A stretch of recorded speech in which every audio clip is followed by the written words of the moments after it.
नमस्कार, आवाज अड्डा में आपका स्वागत है। आपके साथ मैं हूं विपिन भट्ट और आज बात करेंगे भारत और इजराइल की दोस्ती और उसके नए चैप्टर की। आज के शो में हम ये भी देखेंगे कि अभी कुछ ही देर बाद प्रधानमंत्री नरेंद्र मोदी जो हैं वो इजराइल की संसद को संबोधित करने वाले हैं और उस बातचीत को भी हम सुनेंगे। लेकिन भारत और इजराइल के रिश्ते इतिहास के आईने में देखें तो बहुत चुनौतीपूर्ण लगते हैं। एक दौर था जब हमने राष्ट्र के तौर पर तो इजराइल को 50 के दशक में ही मान्यता दे दी थी, लेकिन डिप्लोमेटिक रिश्तों को फ्रीज रखा और 40 साल बाद ही दोनों देशों में कूटनीतिक संबंध शुरू हुए।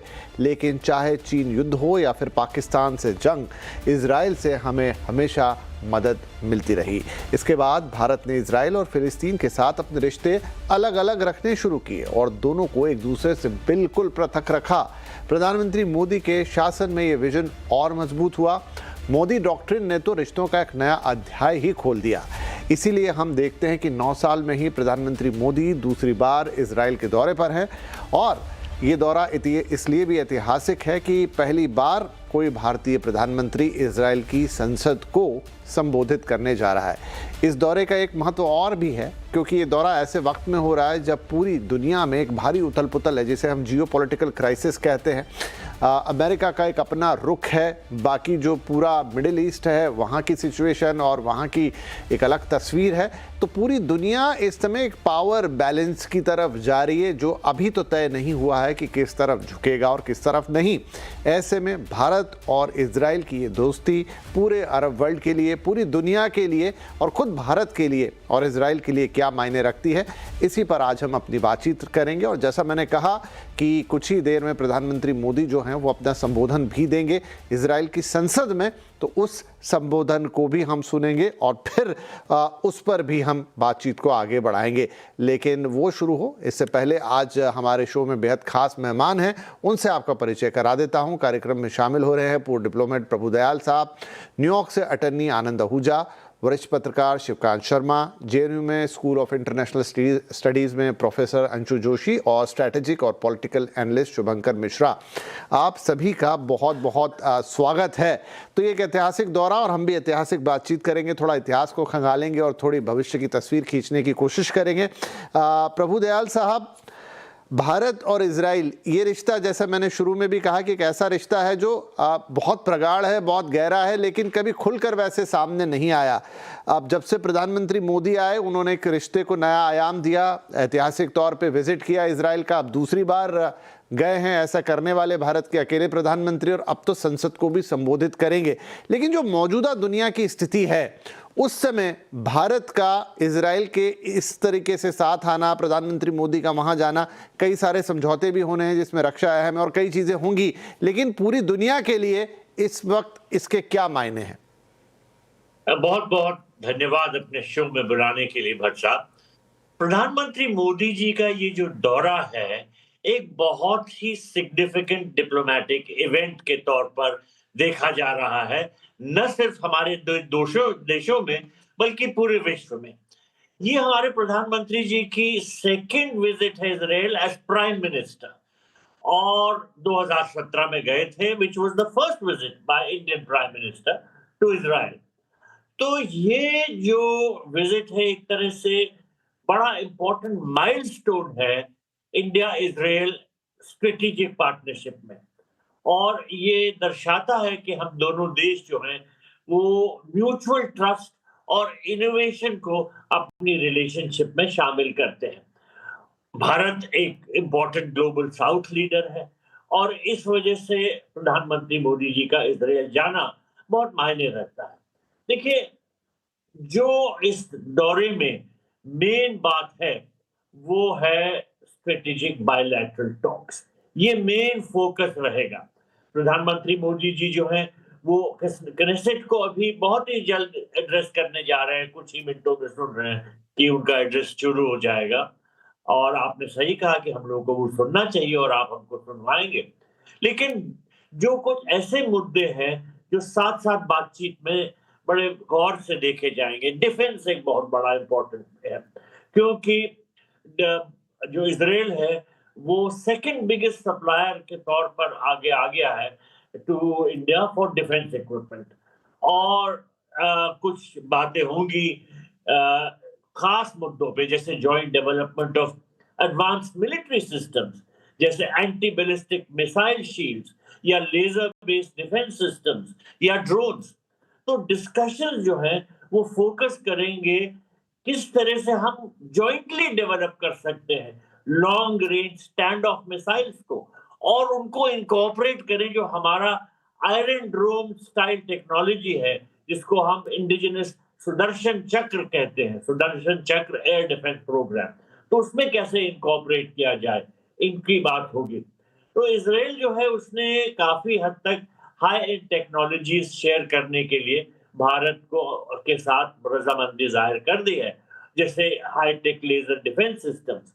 तो इससे हमारा बहुत फायदा होगा अपनी जो डिफेंस शक्ति को आगे बढ़ाने में। इकोनॉमिक टाइज भी बहुत इंपॉर्टेंट है। देखिए, पिछले साल एक बायलैटरल इन्वेस्टमेंट ट्रीटी साइन की गई थी, और ये उम्मीद की जा रही है कि इस विजिट में जो रास्ता आगे खोलेगा एक फ्री ट्रेड एग्रीमेंट साइन करने के लिए। फिर इसके अलावा देखिए, जब प्रधानमंत्री मोदी जी वहां होंगे तो एक जॉइंट इनोवेशन इवेंट होगा जो जेरूसलम में, जो हाईटेक कोलैबोरेशन पे फोकस करेगा। और नेतन्याहू साहब ने कहा है कि इस इवेंट का फोकस इमर्जिंग टेक्नोलॉजीज होगा, जैसे artificial intelligence and quantum computing.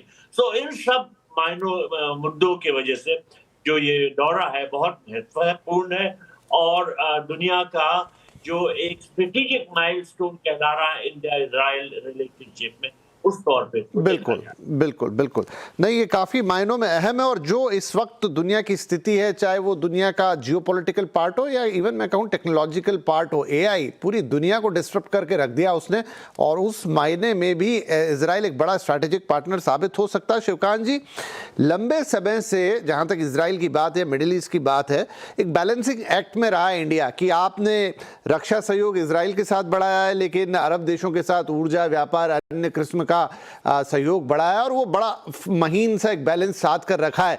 अब क्या ये संतुलन बदल रहा है या इसकी रीबैलेंसिंग हो रही है? देखिए, अगर रीबैलेंसिंग आपको दिखाई देती है तो वो रीबैलेंसिंग केवल भारत और इजराइल के संबंधों में हमें नहीं देखनी चाहिए। पूरी अगर आप समवेत जो तस्वीर है उसको देखें तो वो रीबैलेंसिंग जो अरब पड़ोसी हैं इजराइल के और इजराइल, उसके बीच भी हो रही है। जिस जमाने में भारत संकोच करता था इजराइल से संबंध स्थापित करने में भी, उस जमाने में बहुत भारी दुश्मनी थी, बहुत भारी कटुता थी। आप कल्पना नहीं कर सकते थे कि सऊदी अरब और यूएई जैसे जो इस्लामी देश हैं, अरब देश हैं, वो इस्राइल के साथ किसी भी तरह का कोई संबंध रखना चाहेंगे। लेकिन अब परिस्थितियां बदल गई हैं। अब कॉरिडोर्स की बात हो रही है, अब व्यापार की बात हो रही है। तो भारत के, क्योंकि अगर आप आबादी को देखें तो बड़ा भारी एक तरह से प्रवासी समुदाय भारत का वो अरब देशों में, खाड़ी के देशों में काम करता है। व्यापार की जहाँ तक बात है तो यूरोप के बाद अगर गल्फ कोऑपरेटिव काउंसिल के अगर आप आंकड़े मिला करके देखें तो वो एक सबसे बड़ा भारत का जो है व्यापारिक साझेदार होगा। तो इस सब में तो इजराइल मुकाबला नहीं कर सकता, ये भी हमें साध के रखना होगा। लेकिन इस्राइल जो है वो उस क्षेत्र की एक बहुत बड़ी सामरिक शक्ति है और एक बहुत बड़ी तकनीकी शक्ति है। कोई भी देश जो विदेश नीति पर संतुलन बना के चलना चाहता है, वो उस क्षेत्र की एक इतनी बड़ी शक्ति के साथ संबंध न रखे, ऐसा हो नहीं सकता। इसलिए भारत का उसमें आगे बढ़ना और सामरिक संबंधों को आगे बढ़ाना वो जरूरी है। इस्राइल तकनीक, रक्षा तकनीक खास तौर पे, और रक्षा तकनीक में भी जो चाहे वो सामरिक रक्षा हो, चाहे वो साइबर रक्षा हो, दोनों में जो सिक्योरिटी है उसके पहलू पर बहुत बड़ी शक्ति है। तो अगर आपको इस जो है वो विदेशी आक्रमणकारी मिसाइलों से बचाव करना है या आपको ड्रोन से बचाव करना है, तो वो उस तकनीक में इजरायली आगे हैं, क्योंकि स्वाभाविक रूप से उनको ये सब विकास करना पड़ा है। इसी तरह से साइबर सिक्योरिटी में वो एक बहुत बड़ी पावर है, और साइबर सिक्योरिटी अब बदल रही है जाकर के एआई सिक्योरिटी में। क्योंकि होगा ये कि जैसे-जैसे एआई पर निर्भरता बढ़ेगी हर क्षेत्र में, तो जो सेंध लगाने वाले हैं आपके कंप्यूटिंग में, आपके साइबर वर्ल्ड में, वो एआई का ही इस्तेमाल कर रहे हैं और एआई के जो एजेंट्स हैं वही अब सेंध लगाया करेंगे। तो उनसे बचाव का तरीका भी हमें एआई से ही ढूँढना पड़ेगा। इस पहलू में ख़ास तौर पे इज़राइल काफ़ी आगे है। तो इसलिए इज़राइल से हमें संबंध बढ़ाने और इज़राइल से हमें दोस्ती बढ़ाना जो है वो ज़रूरी है। और इसके अलावा 2 बहुत महत्वपूर्ण क्षेत्र हैं भारत की अर्थव्यवस्था के, वो है कृषि और वो है जल संसाधन। और कृषि और जल संसाधन के मामले में जो इज़राइल की भूमिका है और इज़राइल का जो प्रदर्शन है वो अभूतपूर्व रहा है। तो इस मामले में भी हम इज़राइल से सहयोग फ़ायदे में ही रहेंगे। तो कुल मिलाकर के इज़राइल एक ऐसी जगह है, इज़राइल के पास कुछ ऐसी शक्तियाँ हैं, उसको देखते हुए इज़राइल के साथ संबंध बढ़ाना ज़रूरी है। लेकिन साथ ही साथ हमें व्यापार और जो रोज़गार का मामला है उसको देखते हुए और हमारी इतनी बड़ी आबादी खाड़ी के देशों में काम कर रही है, उसको देखते हुए हमें जो पड़ोसी अरब देश हैं उनसे भी संबंध बना करके चलने होंगे। तो ये एक संतुलन की स्थिति है। पहले ऐसा संतुलन नहीं था, अब धीरे-धीरे ये संतुलन आगे बढ़ रहा है, जो कि अच्छी बात है। अंशु, अब इसे थोड़े और बड़े परिप्रेक्ष्य में देखें। पूरा जो वेस्ट एशिया है और उसमें जो भारत की नई पॉलिसी, और चूंकि हम इस समय एक ऐसे वक्त से गुजर रहे हैं जिसमें पूरी दुनिया में कोई भी चीज सर्टेन नहीं है, मतलब अनसर्टेनिटीज इतनी ज्यादा है, और ऐसे में आपको चाहिए होता है कोई अच्छा साथी, अच्छा दोस्त।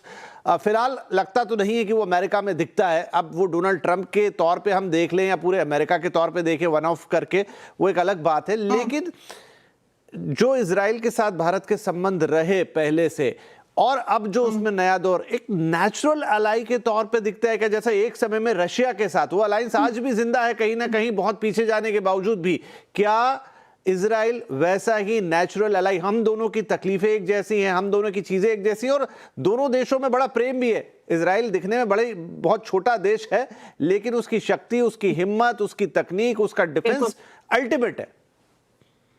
निश्चित तौर पर। और विपिन, बहुत अच्छा आपने प्रश्न पूछा, क्योंकि जिस उथल पुथल से भरी दुनिया में रह रहे हैं, जिस तरह का वैश्विक परिदृश्य बना हुआ है, संघर्ष की स्थितियां अभी तो ईरान और अमेरिका के बीच भी, पश्चिम एशिया में जिस तरह की स्थितियां बनी हुई हैं, चुनौतियां जिस प्रकार की हैं, तो ऐसे में नमस्ते और शालोम का जब हम संबंध देखते हैं तो डिप्लोमेटिक रिलेशंस इजराइल के साथ हमने स्थापित किए। उसके बहुत पहले, चाहे 1962 का चीन के साथ युद्ध हो, 65 और 71 के पाकिस्तान के साथ युद्ध हो, 1999 का कारगिल युद्ध हो, विशेषकर कारगिल में हम पर आर्म्स एम्बार्गो लगा हुआ था, तब इजराइल वो एकमात्र देश था जिसने अपने लेजर गाइडेड बॉम्ब्स हमें दिए थे बिना किसी शर्त के। मुंबई अटैक जब हम पर हुआ तो अपने स्पेशल बूट्स ऑन ग्राउंड्स की पूरी एक फौज और मेडिकल ट्रूप भेजने के लिए ऑफर किया था। पहलगाम अटैक को भी अभी कंडेम किया। और दोनों देशों के बीच यदि आप देखें तो इस तरह का एक कॉम्प्रिहेंसिव स्ट्रेटेजिक पार्टनरशिप का रिश्ता है, जो एक सामान्य जो कूटनीतिक संबंध होते हैं उससे 2 स्टेप्स आगे का रिश्ता है विपिन। और जिस तरह से रशिया के साथ हमारे साथ संबंध है, एक कॉम्प्रिहेंसिव स्ट्रेटेजिक पार्टनरशिप जो हम एंजॉय करते हैं, वही हमारा कूटनीतिक स्तर पर ऑफिशियली रिलेशन इजराइल के साथ है। तो मैं हमेशा कहती हूँ कि इजराइल, फ्रांस और रशिया वो ऐसे देश हैं जो हमारी हर कठिनाई के वक्त में हमारे साथ खड़े रहते हैं।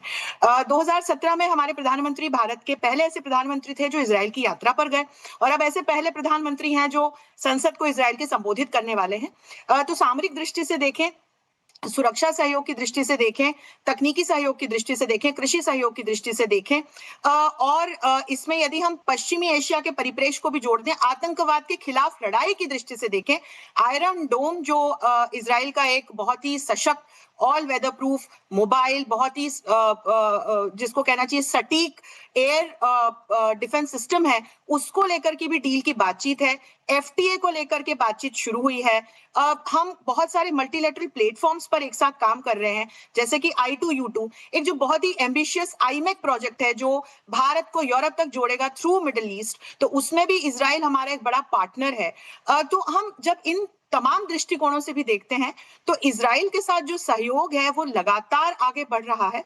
और फिर व्यापार की भी दृष्टि से देखें तो मुझे संभावनाओं की खिड़कियां खुलती हुई दिखाई पड़ती हैं। हालांकि यदि हम 2 वर्षों में देखें तो पश्चिमी एशिया में जिस प्रकार का संघर्ष चला, थोड़ा ट्रेड वॉल्यूम हमारा कम हुआ, लेकिन फिर यहाँ पर भी संभावनाएं दिखाई पड़ती हैं। तो ये तमाम वो ऐसे क्रिटिकल क्षेत्र हैं विपिन, जो न सिर्फ भारत इजराइल के बायलैटरल रिलेशंस की दृष्टि से, स्ट्रेटेजिक पार्टनरशिप की दृष्टि से, पश्चिमी एशिया में जाकर के जब हम देखते हैं तो वहां स्थितियां शांतिपूर्ण बने उस दृष्टि से, और वैश्विक परिप्रेक्ष्य की दृष्टि से भी बहुत महत्वपूर्ण हो जाता है।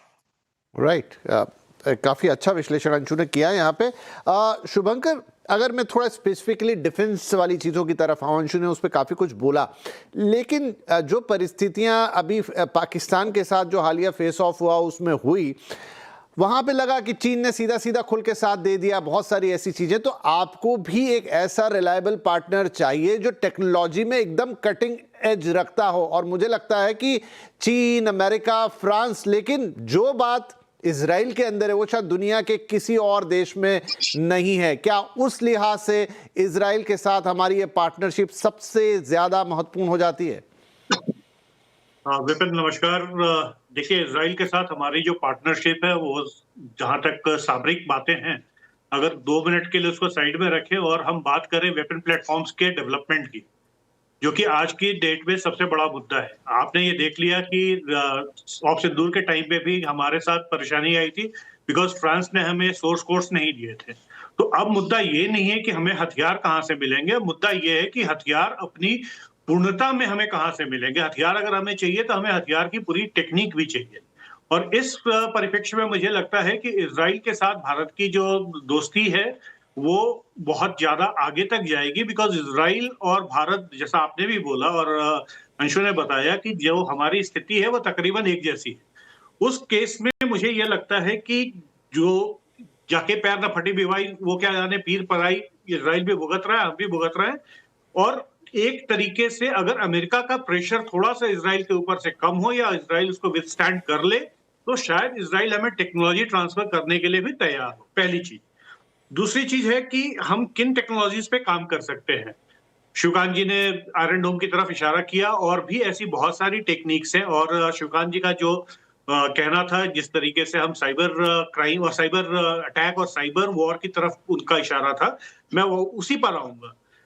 आज की डेट में सबसे बड़ा जो खतरा है वो हमारा सामरिक क्षेत्र में अगर हम देखें तो पारंपरिक लड़ाई से पहले सामरिक क्षेत्र में हमारा साइबर लड़ाई का खतरा ज्यादा है।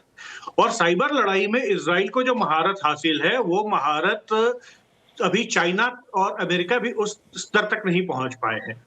और अगर आपने बेंजामिन नेतन्याहू जी का पहले भी एक स्टेटमेंट आया था कि भारत और इजराइल के वो युवा जो अपनी तकनीकी क्षमता को पूर्णतः इस्तेमाल करते हैं, अगर उनका साथ हो और दोनों सरकारों का साथ हो तो हम एक नई ऊंचाई तक पहुंच सकते हैं।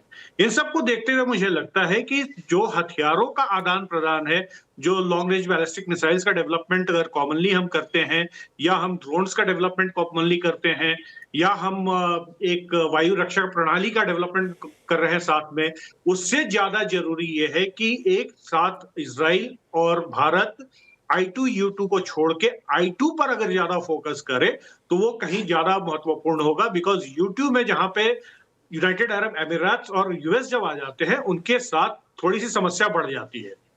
विपिन जी बिल्कुल। अच्छा, इस वक्त कुछ तस्वीरें हम सब देख रहे हैं, और ये तस्वीरें सीधी तस्वीरें हैं। प्रधानमंत्री जो है इजरायली संसद में पहुंच चुके हैं, और कुछ ही देर में वो अपना संबोधन भी यहाँ पे देंगे। तो ये लाइव विजुअल्स हैं जो हम देख रहे हैं इजराइल से सीधे।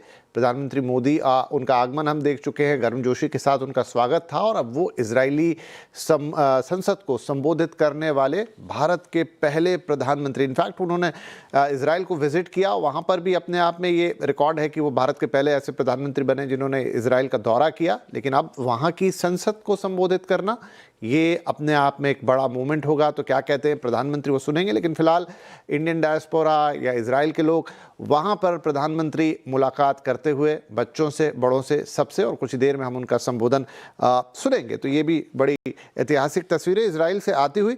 आनंद आहूजा जी, ये तस्वीरें हम भी देख रहे हैं, आप भी देख रहे हो, और मुझे ऐसा लगता है कि डोनाल्ड ट्रंप साहब भी देख ही रहे होंगे। अमेरिका में भी अब दिन का वक्त है। अमेरिका के पॉइंट ऑफ व्यू से अगर मैं देखूं, वैसे तो अमेरिका और इजराइल मतलब दो भाई जैसे हैं आपस में, अगर बहुत सारे मामलों में देखा जाए, लेकिन कई जगह जहां पर हिमाकत करनी होती है इजराइल करता है अमेरिका के खिलाफ जाके भी। अंशु ने इनफैक्ट वो उदाहरण दिया था जो लेज़र गाइडेड मिसाइल्स हमें मिले, तब अमेरिका चाहता नहीं था वो मिले, लेकिन बावजूद उसके इजराइल ने हमें दिए। तो इजराइल भले ही अमेरिका के साथ जुड़ा है, लेकिन उसकी अपनी एक शख्सियत है जो वक्त वक्त पे दिखाता है। अमेरिका इस दौरे को, इस नए भारत इजराइल संबंध की प्रगाढ़ता को, इस पूरे चैप्टर को कैसे देखेगा?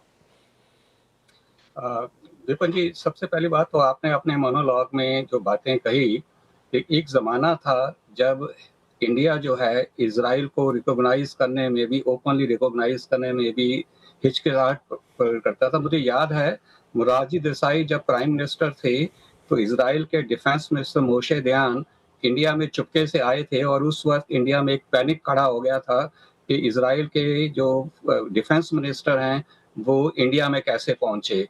आज हालात वो हैं कि हमारे देश के प्रधानमंत्री इजराइल जा रहे हैं और पहली बार नहीं बल्कि दूसरी बार जा रहे हैं। तो ये एक तो इजराइल और इंडिया का जो रिलेशनशिप में जो तब्दीली आई है उसको रिफ्लेक्ट करता है कि हम कहाँ थे और आज हम कहाँ पहुंच गए हैं। दूसरी बात, मैं इस जो भी आपके पैनलिस्ट ने बातें की, बहुत अच्छी बातें की, लेकिन मेरे हिसाब से ये एक अगर ट्रेड एंड इन्वेस्टमेंट के पॉइंट से अगर देखा जाए या जियोपॉलिटिकल पॉइंट ऑफ व्यू से देखा जाए तो ये एक बहुत महत्वपूर्ण कदम है। अगर आप देखिए कि इस वक्त यूनाइटेड स्टेट्स की जो फौजें हैं वो ईरान के बॉर्डर तक पहुंच चुकी हैं। किसी भी वक्त यूनाइटेड स्टेट्स ईरान पे हमला कर सकता है। यूनाइटेड स्टेट्स इस वक्त डिपेंड कर रहा था पाकिस्तान के ऊपर, और जो लड़ाई ईरान और यूएसए की है वो एक्चुअली ईरान और यूएसए की लड़ाई नहीं है, वो लड़ाई है ईरान और इजराइल की। यूएसए इजराइल की मदद कर रहा है। तो अगर यूएसए को या इजराइल को ईरान के खिलाफ उस एरिया के अंदर पाकिस्तान की मदद की बजाय अगर किसी सुपर पावर की मदद की जरूरत है तो वो सिर्फ भारत है जो उसको प्रोवाइड कर सकता है। तो ये जियोपॉलिटिकल पॉइंट ऑफ व्यू से एक बहुत अच्छा कदम है जिसमें इस वक्त इजराइल को इंडिया की जरूरत है और यूएसए को भी इंडिया की जरूरत है टू काउंटर ईरान। और वक्त के हिसाब से हालात बदलते हैं और हालात के हिसाब से रिलेशनशिप बदलते हैं। शर्मा जी ने बात की कि अरब देशों का एक रिलेशन था इजराइल के साथ, किसी जमाने में बड़े एंटी रिलेशन था, आज वो इकट्ठे हो रहे हैं। ऐसे ही हमको ये देखना है कि इस वक्त इंडिया की पोजीशन जो है वो क्या है।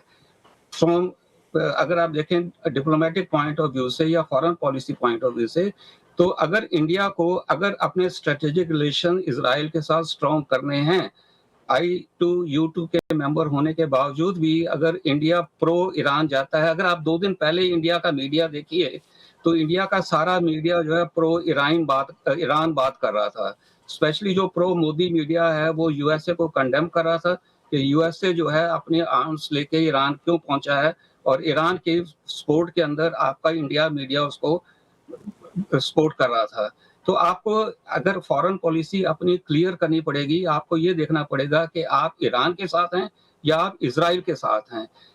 आप मौका देखिए, समय देखिए। प्राइम मिनिस्टर मोदी का इजराइल में इस वक्त जाना, जबकि यूनाइटेड स्टेट्स की फोर्सेस जो हैं ईरान के बॉर्डर पे खड़ी हैं, ये क्या संकेत देता है? क्या ये संकेत देता है कि ये सिर्फ एक महज एक आपका बिजनेस रिलेशनशिप, एक इकोनॉमिक डेवलपमेंट, एक ट्रेड रिलेशनशिप का दौरा है, या इससे बढ़कर कोई आईने के पर्दे के पीछे कुछ और हो रहा है? तो मेरे हिसाब से ये जियोपॉलिटिकल पॉइंट ऑफ व्यू से, और अगर राहुल गांधी अब ये ना कहना शुरू कर दें कि नरेंद्र इजराइल गए हैं, यूएसए ने इशारा किया है कि आप इजराइल जाइए क्योंकि इजराइल को मदद चाहिए ईरान के खिलाफ और आप इजराइल जाइए, तो मेरे हिसाब से ये एक बहुत ही इंटेलिजेंट और समझबूझ का एक स्टेप था इंडिया की पॉलिसी का कि इस वक्त इजराइल के साथ जाना, जबकि इजराइल को हिंदुस्तान की जरूरत है और जबकि इजराइल हमेशा हिंदुस्तान के साथ खड़ा रहा है। जी बिल्कुल।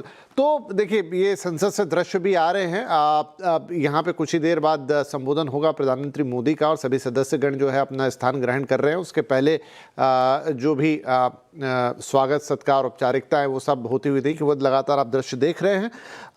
प्रभुदयाल साहब, हालांकि बात की आपने भी और शिवकांत जी ने भी, क्योंकि पूरा रीबैलेंसिंग का पूरा मामला है। तो अब जब आप इतनी नज़दीकी इजराइल के साथ और अभी भी गजा और वो वाला मामला पूरी तरह से शांत हुआ नहीं है, डोनाल्ड ट्रंप साहब बहुत कुछ कहते हैं कि मैंने ये भी रोक दिया, लेकिन अभी भी वो कन्फ्लिक्ट जारी है, हमले इधर उधर से दोनों तरफ से होते रहते हैं और वो पूरा जो है एक्टिव वॉर जोन नहीं है, आप उसे ये समझिए। तो ऐसे में जो बाकी के खाड़ी देश हैं और भारत की इतनी नज़दीकी होना इजराइल के साथ, तो है ये मल्टी अलाइनमेंट, तो हम क्या माने कि बाकी देश या तो कुछ बोल नहीं रहे हैं या फिर वो एक्सेप्ट कर रहे हैं इस चीज़ को और ये हमारी सफलता है, और जो मल्टी अलाइनमेंट वाली जो चीज़ है वो पूरी तरह सफल है, या फिर उसमें कुछ चीज़ें ऐसी हैं जो एलिमेंट अभी शांत है लेकिन वक्त आएगा तो शायद वो हमारे सहयोग में ना रहें। देखिए, आनंद आहूजा जी ने बिल्कुल सही कहा कि प्रधानमंत्री मोदी जी की जो ये विजिट है इजराइल की, ये एक ऐसे समय हो रही है जबकि जो मिडिल ईस्ट रीजन में बहुत तनाव, और इस संदर्भ में नेतन्याहू साहब ये सोच रहे हैं कि किस तरह से इस विजिट को यूटिलाइज किया जाए एक ऐसे स्ट्रेटेजिक रीजनल अलाइनमेंट को बनाने के लिए जो इजराइल के बहुत हद तक फायदे में होगा। नेतन्याहू ने कहा है कि ये विजिट एक कोशिश हो सकती है हेक्सागन ऑफ अलायंसेस बनाने के लिए, जिसमें इजराइल के अलावा भारत हो, ग्रीस, साइप्रस और कुछ ऐसे देश जो कि अफ्रीका में हो, या कुछ एशियन कंट्रीज, शायद कुछ अरब कंट्रीज, जिनका उन्होंने नाम नहीं लिया, लेकिन जाहिर किया कि वो रीजनल रेडिकलिज्म के खिलाफ लड़े। तो जहां एक तरफ नेतन्याहू साहब बड़े वोकल हैं कि इंडिया को इसमें शामिल होना बहुत जरूरी है, लेकिन देखिए, इंडिया हमेशा स्ट्रेटेजिक ऑटोनॉमी फॉलो करता है। इंडिया कभी मिलिट्री अलायंस सिस्टम्स में शामिल नहीं हो सकता है और ना होता है। हम एक स्ट्रेटेजिक ऑटोनॉमी बना के रखते हैं, और आप देखेंगे कि जितनी हमने ग्रुपिंग्स बनाई हैं, जैसे बिम्स्टेक है, सार्क है, ब्रिक्स है, G20 है, शंघाई कोऑपरेशन ऑर्गेनाइजेशन, इनमें से कोई मिलिट्री अलायंस नहीं है, ये इकोनॉमिक कोऑपरेशन है।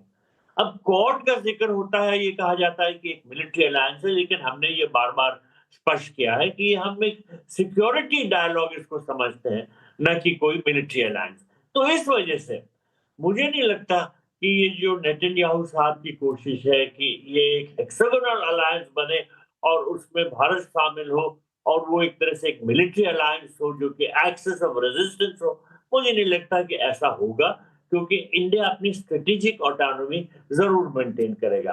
देखिए, कुछ देश जैसे ग्रुप, जैसे हमास, उन्होंने तो ऑलरेडी इसके खिलाफ काफी शोर करना शुरू किया है। पाकिस्तान ने भी कोई एक असेंबली में रेजोल्यूशन टेबल किया, पास किया है कि ये जो है हेक्सागोनल अलायंस ये बिल्कुल एंटी मुस्लिम है और वगैरह।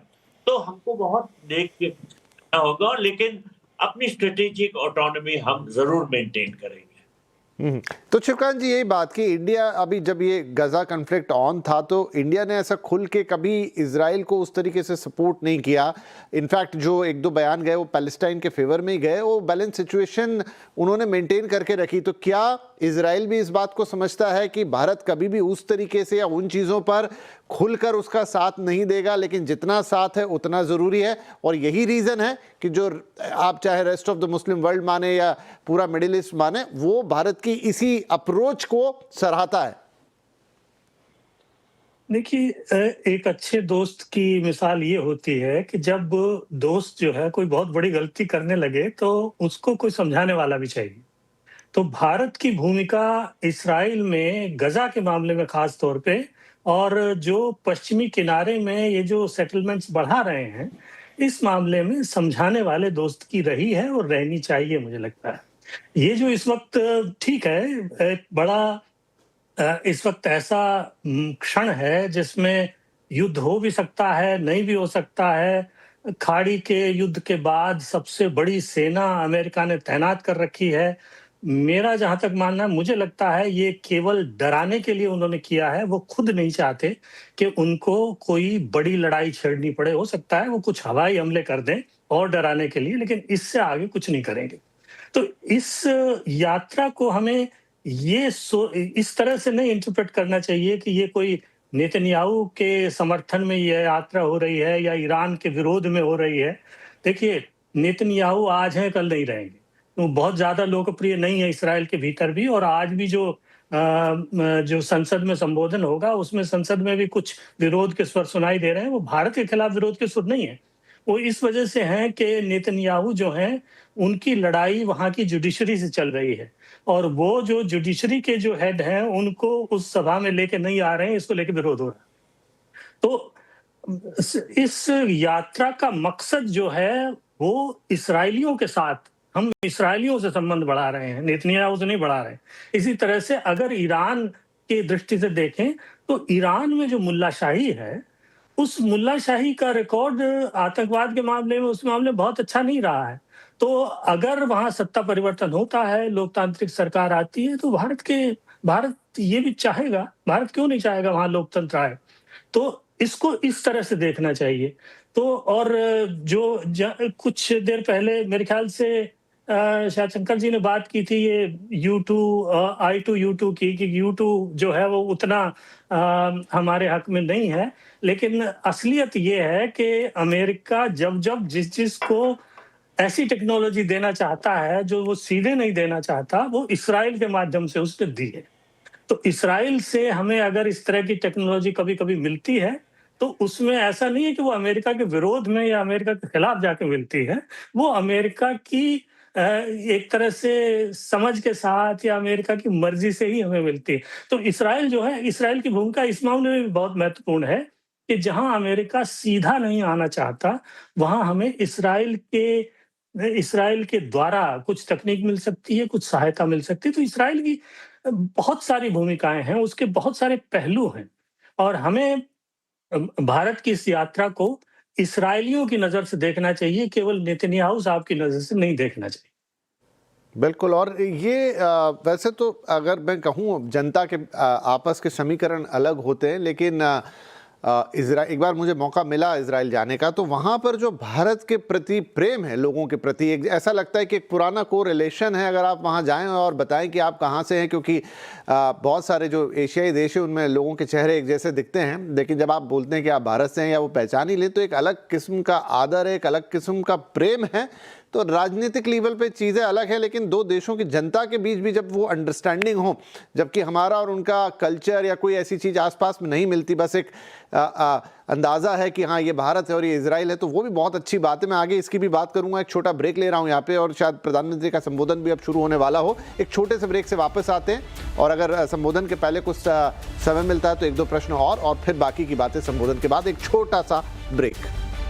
Welcome back. आप देख रहे हैं आवाज़ अड्डा, जहां पर हम बात कर रहे हैं भारत और इजराइल के बीच दोस्ती के नए चैप्टर की, क्योंकि प्रधानमंत्री नरेंद्र मोदी 9 साल के बाद एक बार फिर पहुंचे हैं इजराइल, जहां पर इस दौरे पर पूरी दुनिया की नज़र है। कई ऐतिहासिक समझौते इजराइल के साथ हो सकते हैं, जिसमें खास तौर पर रक्षा और कई अन्य समझौते, और एक अगर संभव है और हमें पता लगेगा कि वो हो रहा है कि नहीं, लेकिन एक ट्रेड डील भी हो सकती है इजराइल के साथ। तमाम और चीज़ें और कई तरीके की समझौते और बायलैटरल यहाँ पर डायलॉग्स होते हुए हमें नज़र आएंगे। लेकिन सिर्फ इतना नहीं है, इस दौरे के, इस विज़िट के कई बड़े मायने हैं। पूरी दुनिया की इस पर नज़र है और उसी पर हम बातचीत कर रहे हैं। प्रधानमंत्री मोदी इनफैक्ट वहाँ की संसद को संबोधित करने वाले हैं। अब से कुछ ही क्षणों में शायद हमें वो सब सुनाई दे।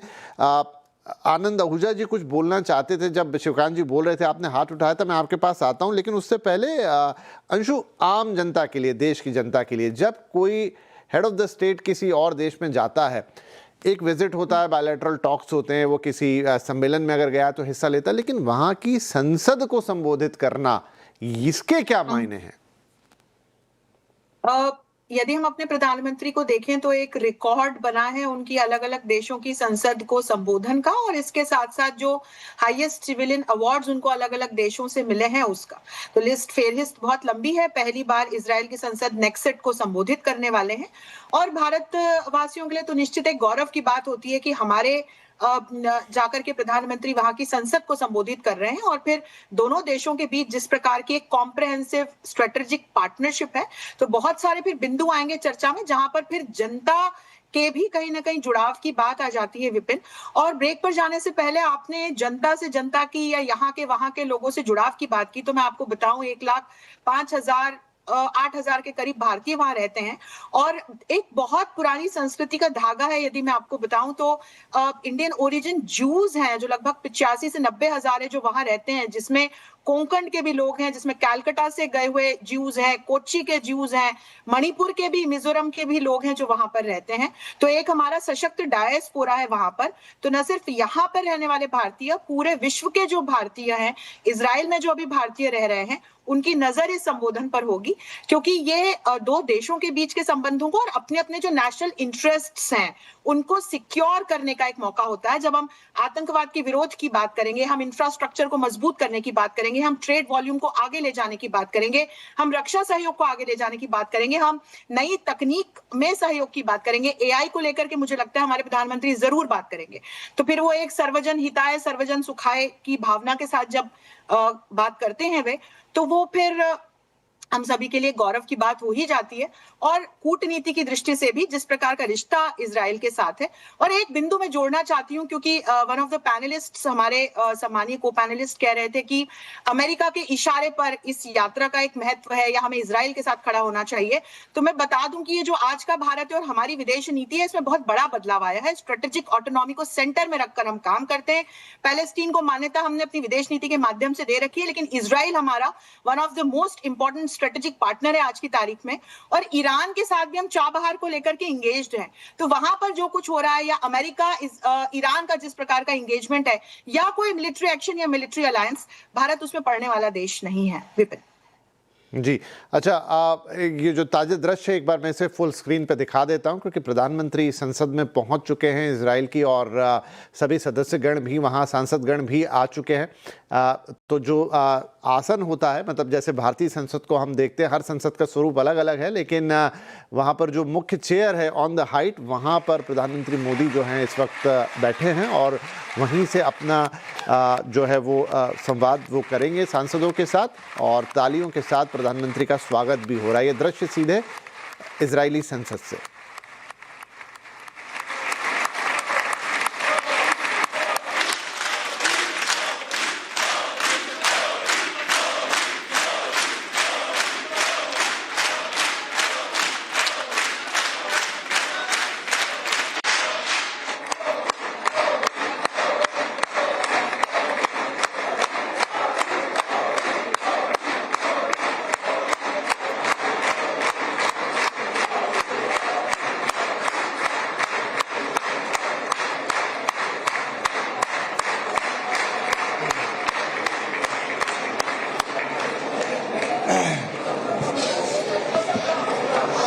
ראש הממשלה חבר הכנסת בנימין נתניהו ורעייתו שרה। प्रधानमंत्री मोदी के लिए बड़ा लंबा अभिवादन, काफ़ी देर तक मोदी मोदी के जो चैंटिंग या नारे हमें वहाँ सुनाई दिए। इनफैक्ट शायद फिर से वो अभिवादन है, एक बार सुनते हैं।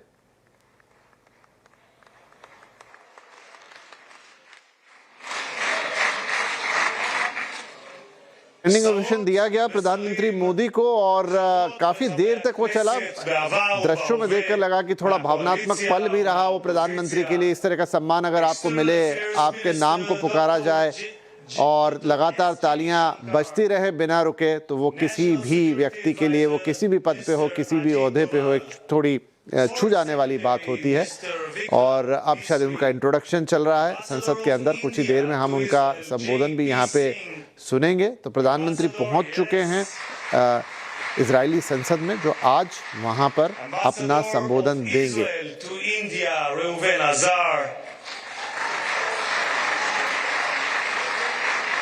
Members of the distinguished delegation, members of Israel's senior state leadership, heads of foreign missions to Israel, מנכ"ל הכנסת משה צ'יקו אדרי, מזכיר הכנסת דן מרזוק, היועצת המשפטית לכנסת עורכת הדין שגית אפיק, חברי הנהלת הכנסת, אורחים נכבדים מקהילות יוצאי הודו בישראל, distinguished guests, it is our profound honor to welcome the leader of the world's largest democracy and a leader that defining statesman of our time, the Prime Minister of the Republic of India, His Excellency Narendra Modi. Namaste.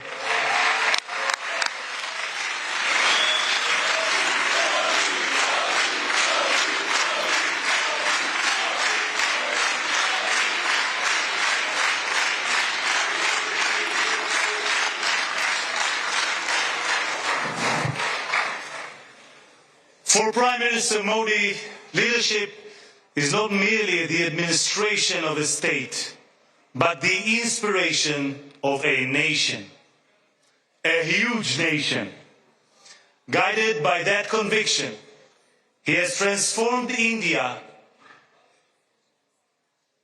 He reshaped the landscape in public health, industry, agriculture, and infrastructure. He ignited a digital revolution and drove historic advances in economic improvement and inclusion. He made India the fastest growing major economy on earth, lifting hundreds of millions of lives. In doing so, he gave new meaning to the words Jai Hind, long live India.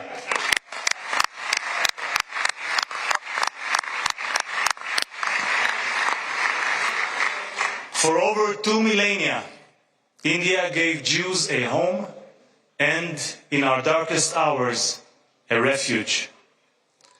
India's ancient Jewish communities helped build this land and this country and continue to enrich it with India's culture, cuisine, and warmth.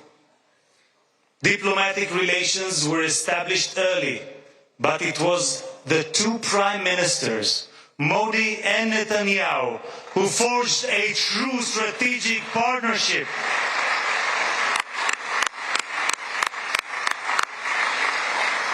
In 2017, our guest made history as the first Prime Minister of India to visit Israel.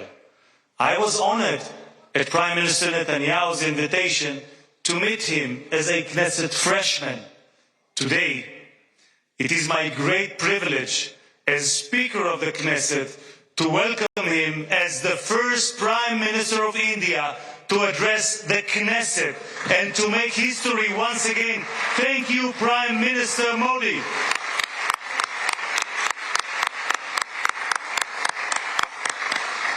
Between these milestones, cooperation has deepened across every field, most notably in security and technology. As you, Prime Minister, said, technology yields its greatest benefit when shared. In that spirit, our nations are invaluable assets to one another. כשנבחרתי לתפקיד יושב ראש הכנסת הונחו לפני הצעות לבחירת יעדים לביקור המדיני הראשון. כשביקשתי לדעת באילו מדינות לא ביקר מעולם יושב ראש כנסת, הופתעתי לגלות כי הודו היא אחת מהן. הבחירה על כן הייתה קלה, והקמתי משלחת לביקור המדיני בהשתתפות חברי הכנסת עמית הלוי מהקואליציה ומיכאל ביטון מהאופוזיציה המובילי קבוצת הידידות בכנסת. With my dear friend and esteemed counterpart, Om Birla, Speaker of the Lok Sabha, we signed the first ever MOU between our parliaments. Over the course of my visit, I encountered a great civilization, a thriving democracy, and a people of remarkable dignity and resolve. החברות בין שתי האומות שלנו עמדה במבחן המאבק המשותף שלנו בטרור. לאחר טבח 7 באוקטובר, ראש הממשלה מודי היה מהמנהיגים הראשונים שגינו את זוועות החמאס ועמדו באחווה לצידם של אזרחי ישראל. ממש כפי שאנחנו עמדנו לצידה של הודו בשעותיה הקשות, לאחר פיגוע הטרור במומביי ב-2008 ובפלגם בשנה שעברה. שני העמים שלנו נאלצים להילחם בטרור, ושניהם, בעזרת השם, ימשיכו לנצח. Next week, the Jewish holiday of Purim and the Indian holiday of Holi will coincide. Colors will fill the air as both our nations celebrate light's triumph over darkness. Both our peoples will proclaim the same timeless truth. Hope always prevails. Prime Minister, you are, as King David was, both statesman and poet. In your poem, Ash, Hope, you describe it as a flame that bursts forth to sear the darkness with its might. That flame burns in the Psalms of King David too. Kaveh el Adonai, chazek ve'yametz libecha, kaveh el Adonai. Hope in the Lord, be strong and let your heart take courage. Hope in the Lord. Our national anthem is called Hatikva, the hope. Mr. Prime Minister, you have called the India-Israel relationship a partnership of hope. From Hatikva to Asha, hope is the hallmark of our bond. Since last night, Prime Minister, the Knesset building has been illuminated in the colors of India. May the light that unites Jerusalem and New Delhi illuminate our nation's future. Mr. Prime Minister, a Jerusalem main apka swagate, Knesset main apka swagate. Welcome to Jerusalem. Welcome to the Knesset.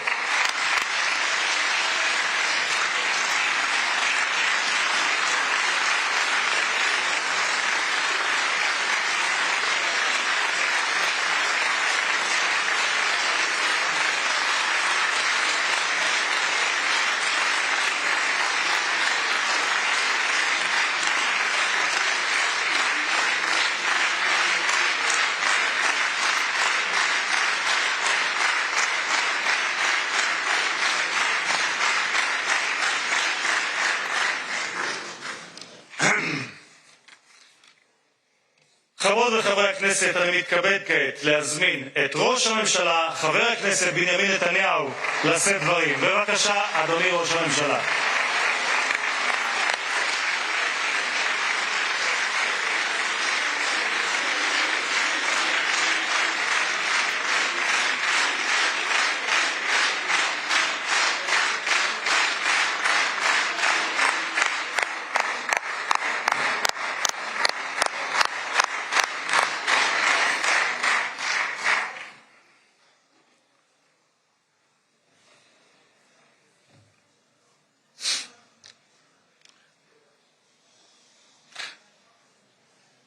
אדוני היושב-ראש,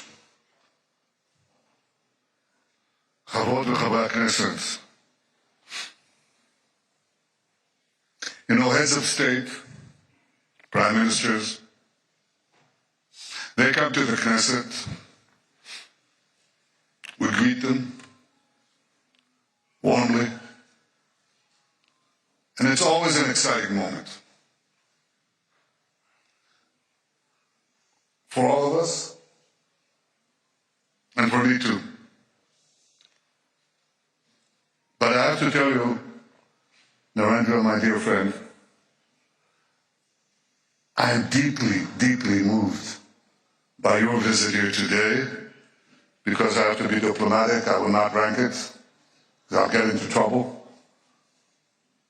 But I've never been more moved than by your visit here with us, a great friend of Israel a great champion of the Indian-Israeli alliance, and a great leader on the world stage. Welcome to Jerusalem, my dear friend, Prime Minister Narendra Modi, and your distinguished delegation. Welcome to Jerusalem. Now, I said, Narendra, my dear friend, these are not just words. I would almost venture to say, more than a friend, a brother. In many ways, brothers. Now, when you were last here, the two of us, were in the Mediterranean coast, and I said, why don't we take off our shoes and go into the water, which we wanted to purify, and we did, with Israeli technology. So, with all deference to our Christian friends, they said we didn't wade in the water, we walked on water. That's not true. We didn't walk on water, but we did perform miracles since then. Because what we have done is we've doubled our trade, tripled our cooperation, quadrupled our understandings in ways that I cannot begin to describe.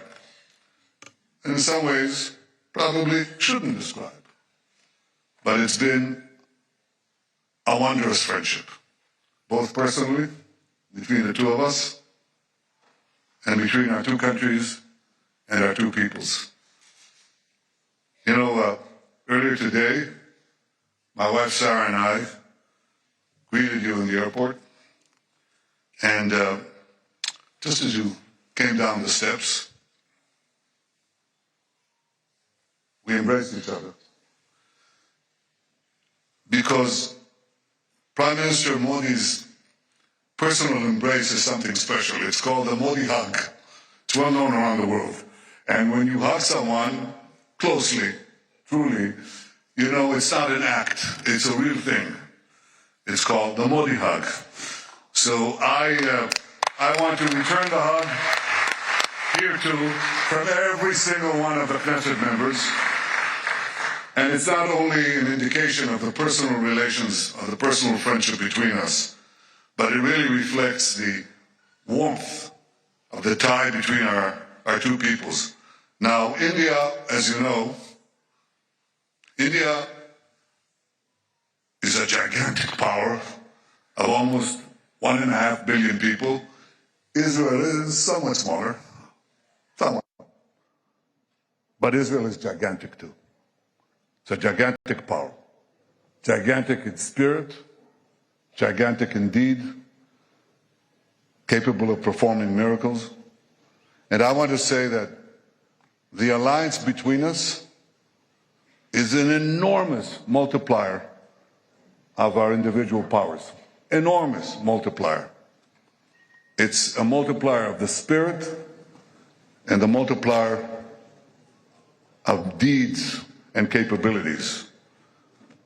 We are two ancient civilizations going back thousands of years. And if you look at where human civilization developed on the planet, it developed in a few places. And chief among them, the Indus Valley and the Jordan Valley. These are the places where enormous things developed, enormous spiritual things, conceptual things, matters of the heart, matters of the mind, matters of morality. We're two ancient civilizations, and we had to go through the voyage of time, the odyssey of time, with so many trials and tribulations, and yet 80 years ago we emerged, the two of us, from British rule, almost 80 years, almost at the same time, achieved our independence.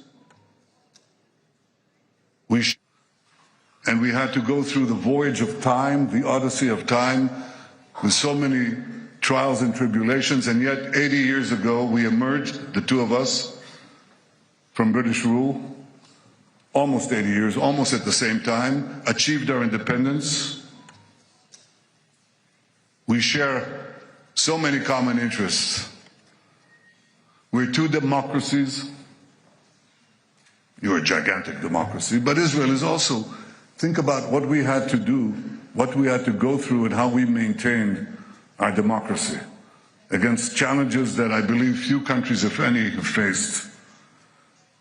We are now deepening our deep bond, את הברית החזקה האסטרטגית הגלויה שיצרנו. יצרנו ברית גלויה. ולא פחות מזה, שתי המדינות שלנו נמצאות בשיא כוחן.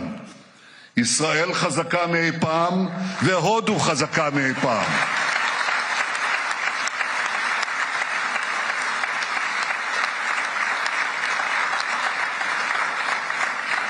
אמרתי עכשיו לראש ממשלת הודו, שישבנו אצלך במשרד, אדוני יושב ראש, אמרתי, אני עוקב, באופן אישי, אני עוקב אחרי כל הידיעות שמגיעות מהודו. הודו עכשיו מדורגת ממספר כזה וכזה בעולם, גבוה גבוה. הודו עכשיו השיגה יעד נוסף, גבוה גבוה. הודו עשתה כך והודו עשתה כך. אני אומר, קודם כל, נרנדרה עשה. ויחד איתו העם ההודי, ואני כל כך מרוצה, אני רק אומר עוד ועוד ועוד. כי ב-12 השנים תחת מנהיגותך אתה יזמת רפורמות, אתה השקעת בתשתיות, אתה עשית בתעסוקה, בבריאות, בחקלאות, ברווחה, באיכות החיים, באנרגיה, בטכנולוגיה, בחדשנות. רציתי להגיד לכם, השמיים עם הגבול, מה פתאום? הודו היא מעצמת חלל, אחת הגדולות בעולם, שמיים לא הגבול. כלומר, האתגרים אף פעם לא נגמרים, אבל הודו, בהנהגתך, ידידי, ביססה את מעמדה כאריה אסייתי שמסתער על היעד. עוד צמיחה, עוד קדמה, עוד שגשוג, עוד שגשוג. ואני רוצה לומר לך, חברי נרנדרה, יש עוד סיבה להערכה עמוקה שאתה זוכה לה פה בבית הזה, ומהציבור בישראל.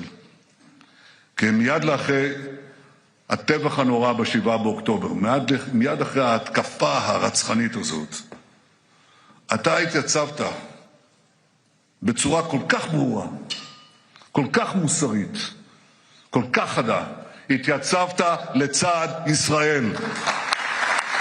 You didn't flinch, you didn't waver, you didn't give excuses. You stood next to Israel, you stood by Israel, you stood for Israel, you stood for the truth. Thank you, my friend.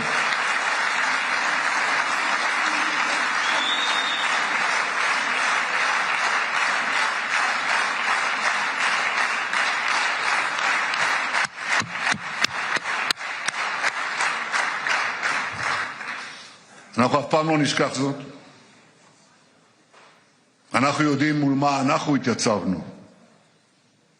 אבל רבים בעולם, אולי בסימפתיה רגעית, ראשונית, שכחו מהר מאוד. ישראל מתייצבת, ניצבה ומתייצבת, בחזית של הציוויליזציה מול האסלאם הקיצוני. ובסיס האם של האסלאם הקיצוני הוא המזרח התיכון. אבל הלבה שפולט הרגע של הקנאות הזאת, הלבה הזאת מתפשטת במהירות לכל יבשת, לכל מדינה. הודו כמו ישראל ידע פיגועי טרור קשים שגבו את חייהם של חפים מפשע. כשרעייתי שרה ואני ביקרנו במומבאי, היינו באותו מלון מפורסם שבו הייתה התקפה הרצחנית הזאת, ומשם הלכנו כמה מטרים למרכז חב"ד, ששם טרוריסטים מתועבים רצחו את הזוג שני הורים צעירים של הילד מוישה, ומי הציל את מוישה? מי שהצילה את מוישה הייתה האומנת ההודית שלו. גם את זה לא נשכח אף פעם.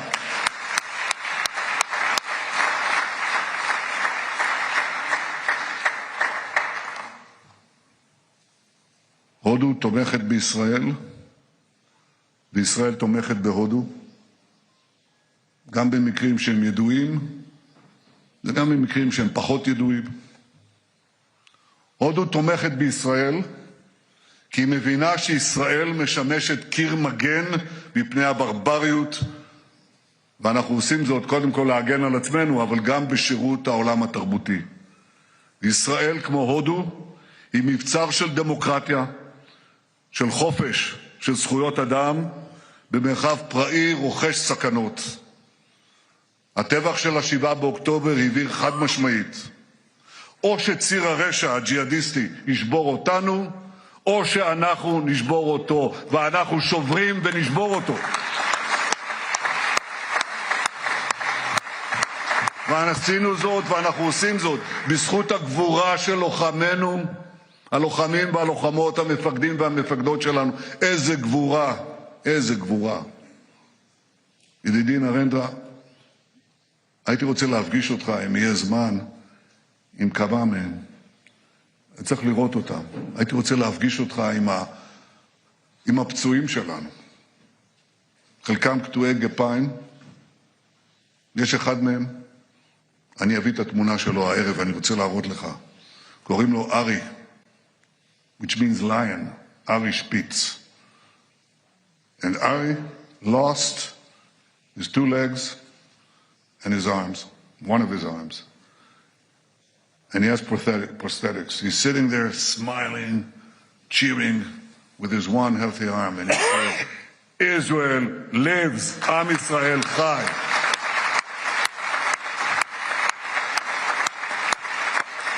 בזכות הגבורה של לוחמינו, בזכות ההחלטות המושכלות והאמיצות שקיבלה ממשלת ישראל שפרוסה פה לפניך, בזכות העמידה האיתנה של אזרחינו, בזכות כל אלה הכינו את אויבינו שוק על ירך ב7 חזיתות של מלחמת התקומה.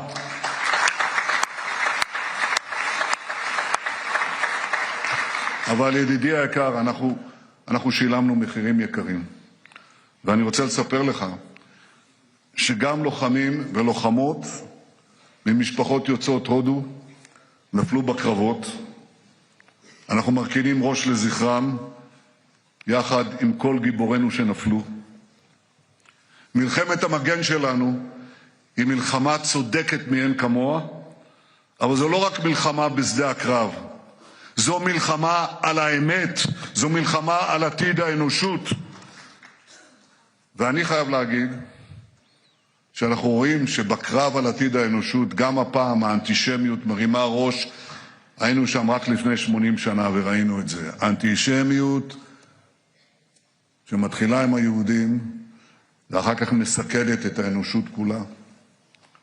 אל מול גלי האנטישמיות והשקרים שמותחים בינינו, לא הרכנו ראש. אבל גם במאבק הזה, נרנדרה, מצאנו בך ובהודו ידידי אמת. In a world where anti-Semitism is rising, India stands out.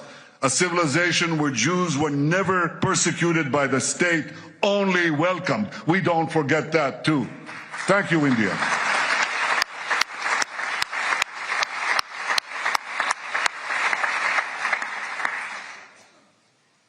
נרנדרה, ידידי ראש ממשלת הודו, מול האסלאם הקיצוני שמאיים על האנושות כולה ועל המדינות החופשיות, נבנה יחד ברית ברזל.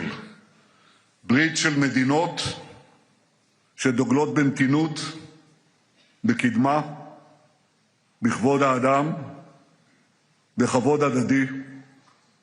ברית של מדינות שמקדשות את החיים ושמוכנות להילחם נגד אלה שסוגדות למוות ורוצות להחזיר אותנו אל הברבריות האפלה של ימי הביניים. בשבוע הבא אנחנו נחגוג את חג הפורים, והעם היהודי יקרא את מגילת אסתר מתוך התנ"ך. הודו מוזכרת שם, כפי שאמרת יושב ראש, בתיאור ממלכת פרס ומדי הקדומה, שכדברי המגילה הסתרה מהודו עד כוש. קהילות יהודיות התקיימו במשך הדורות בהודו. מאז שזכינו בעצמאותנו, רבבות יהודים ילידי הודו באו לישראל, ולאחרונה החלטנו בממשלה לעלות לארץ חלק מקהילת בני המנשה בהודו. פגשנו את הנציגים שלהם, ילדים חמודים, ואחד מההורים אמר לי, אנחנו לא בני מנשה, אנחנו בני ישראל, נכון מאוד, והם עולים ארצה מתוך רצונם להיקלט במדינתנו. כי הכמיהה לציון, הכמיהה לארץ ישראל, עומדת בלב החזון הציוני. את זה הבינו כמה מגדולי הרוח של הודו, שהתייחסו לציונות בראשית דרכה באהדה גדולה. ביניהם היה המשורר הדגול טגור. טגור זכה בפרס נובל לספרות עוד לפני מלחמת העולם הראשונה. במהלכו, מלחמת העולם הראשונה, I know you know this, but I want to make sure that everyone knows this. In the First World War, when we were still under Ottoman occupation, those who helped us liberate this country, the British Army, in which there were Jewish fighters, including Jabotinsky, with the 1st Jewish Battalion, but also brave Iranian soldiers and commanders who fought like lions in the battle against Haifa for the liberation of Haifa. The forces were pushed back, and who stormed forward, gave their lives? Indian commanders. We never forget that too. They gave their lives for us.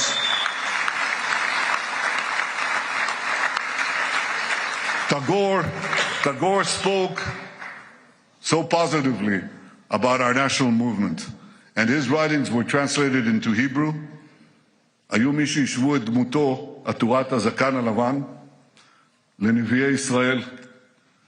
מילים שיצאו בהודו דיברו אלינו, וכך גם מספרים שיצאו מהודו. דודי המנוח, פרופסור אלישע נתניהו, זיכרונו לברכה, היה ממקימי הפקולטה למתמטיקה בטכניון. That's our equivalent of MIT. הדוד אלישע תמיד דיבר איתי בהערצה על המתמטיקאים ההודים, ובייחוד הוא הזכיר את רמנוג'ן. הזכיר אותו הרבה פעמים, כי התגליות הגאוניות של רמנוג'ן בתחילת המאה ה-20 שינו את פני המתמטיקה. רמנוג'ן בא מהעם. הוא בא מהעם. הוא לא בא מאוניברסיטה. גם אתה באת מהעם. אתה צמחת מהעם. אתה עלית מעלה כי ידעת מהם השורשים שלך. ובכן, כל זה קרה בתחילת המאה הקודמת. ולקראת סוף המאה הקודמת, הודו וישראל כוננו יחסים מלאים, ואחת התוצאות של מפנה דיפלומטי זה היא תנועת המטיילים הישראלים אל המזרח.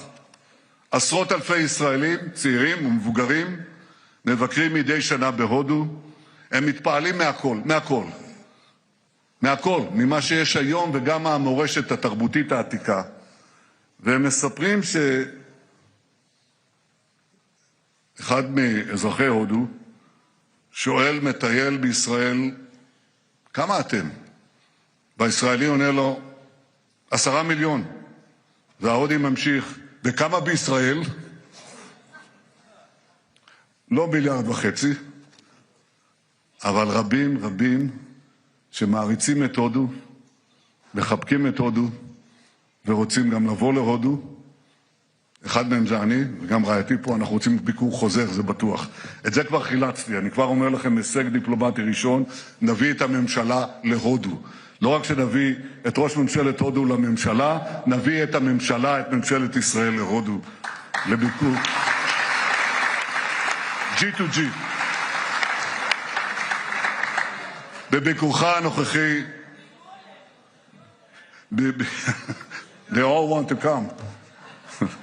בביקור הנוכחי שלך בישראל, אנחנו נהדק עוד יותר את הקשרים בינינו, גם האישיים וגם המדינתיים, כי יחד אנחנו מובילים מהלכים בקנה מידה היסטורי. זה קורה בוודאי ביחס לאתגרי הביטחון ולהזדמנויות בביטחון, אבל זה לא רק בביטחון. אנחנו יוצרים צירי פעולה חדשניים בכלכלה, במסחר, באנרגיה, בטכנולוגיה, בסייבר, בבינה מלאכותית ובחלל. בחלל, גם כן. שר הביטחון ישראל, אתה מרבה לדבר על זה, והנה, תדע שיש כאן אוזן קשבת. אנחנו מפתחים יחד את יוזמת איימק. זה מסדרון ימי ויבשתי שיחבר את הודו דרך חצי האי ערב, יחבר אותה לנמל חיפה ומכאן לים התיכון ולאירופה, ואיימק, המסדרון היבשתי ימי הזה, יכול להתקיים ולשגשג רק אם יעבור דרך מדינות יציבות ובטוחות, ואין מדינות חזקות ובטוחות יותר בציר הזה מאשר הודו וישראל. ולכן אני מברך על המחויבות שלך לכך שישראל תהיה חוליה מחברת בין אסיה לאירופה דרך נמל חיפה. בביקור הזה שלך אני אסיים גם הסכמים בתיירות, בתרבות, בחקלאות, במים, בהתפלה, וברוח הסכמי אברהם ושלום אנחנו נמשיך את המהפכה של בריתות חדשות, של הגברת היציבות האזורית, של חיזוק החוסן, הקדמה והשגשוג. אני רוצה שתשימו לב, אנחנו לא רק מגיבים למציאות, אנחנו מעצבים את המציאות, מתוך קרבה ואמון גדולים מאי פעם. ידידי נרנדרה, מאז ביקורך האחרון בישראל, הקודם, ב-2017, מים רבים זרמו בנהר הגנגס בהודו, כמו גם בים התיכון, שם טבלנו שנינו את רגלינו ביום קיץ נפלא. אבל מאז אני מבקש לעדכן אתכם שאנחנו שומרים על קשר רצוף. אנחנו מדברים עשרות פעמים בטלפון, שיחות כל כך גלויות, כל כך חבריות, עם חום הלב, חום אמיתי ולא מעושה. אנחנו הוספנו מאז לקדם את היחסים בינינו, אנחנו טיפחנו את הקשר בין שני העמים, שבכל אחד מהם יש הרבה סקרנות והרבה כישרון.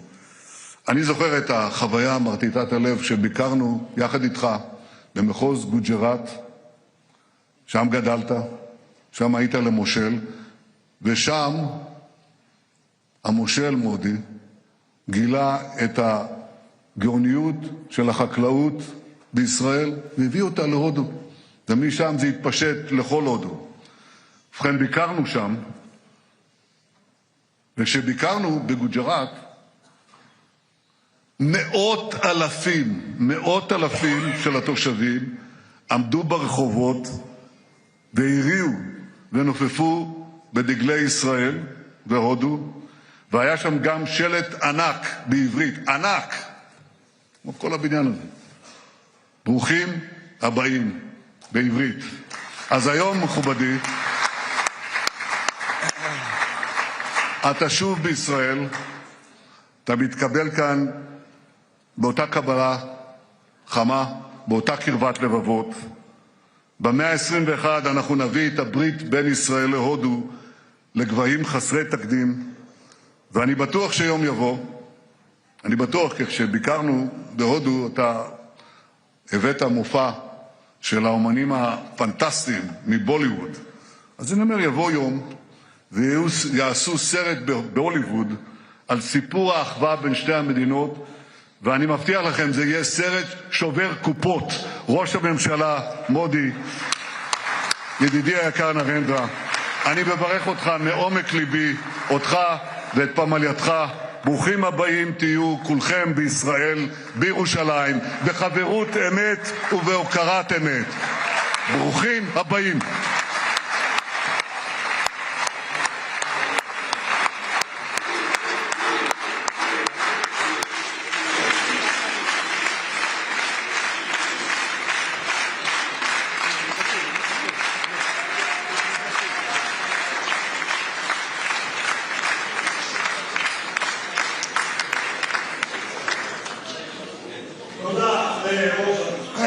הממשלה, ואני מזמין כעת את ראש האופוזיציה, חבר הכנסת יאיר לפיד, לשאת דברים. בבקשה.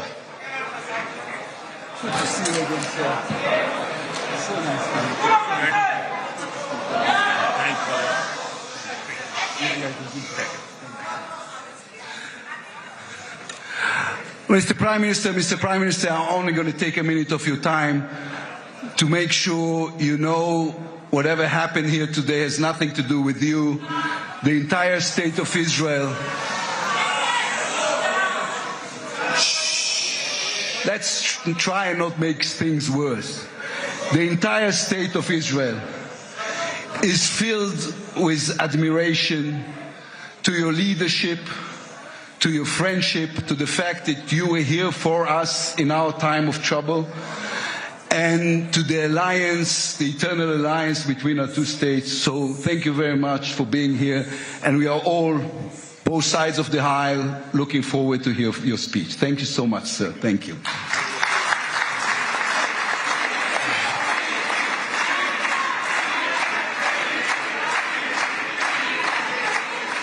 אני מתכבד, חברות וחברי הכנסת, אני מתכבד כעת להזמין את ראש ממשלת הודו, מר נרנדרה מודי, לשאת דברים. בבקשה.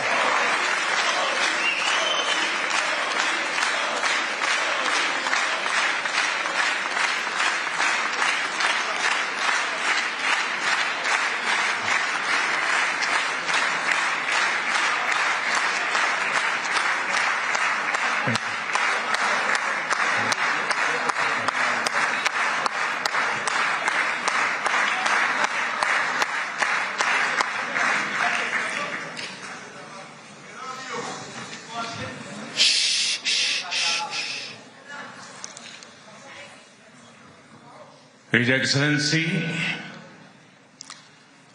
Prime Minister Benjamin Netanyahu, His Excellency, Mr. Amir Ohana, Speaker of the Knesset, His Excellency, Mr. Yair Lapid, Leader of the Opposition, Honorable members of the Knesset, my dear sisters and brothers, Shalom.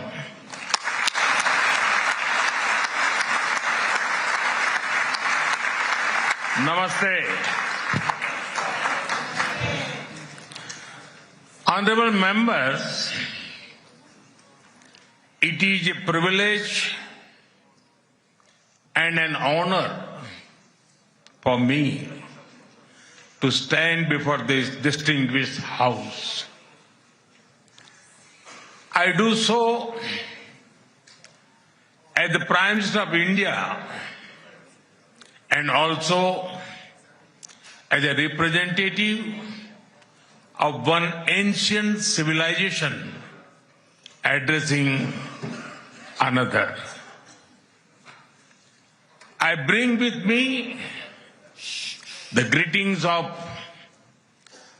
1.4 billion Indians and a message of friendship, respect, and partnership. I thank you, Mr. Speaker, for your kind invitation and for your wonderful gesture of lighting up the Knesset in Indian colors. Your visit to India 3 years ago was the first by a Speaker of the Knesset, and thanks to you, I am the first Prime Minister of India to address this august gathering.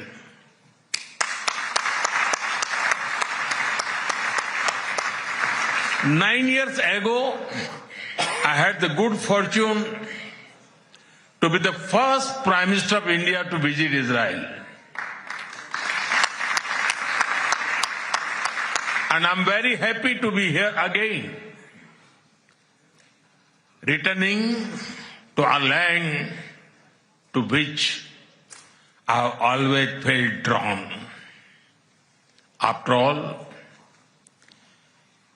I was born on the same day that India formally recognized Israel, September 17, 1950.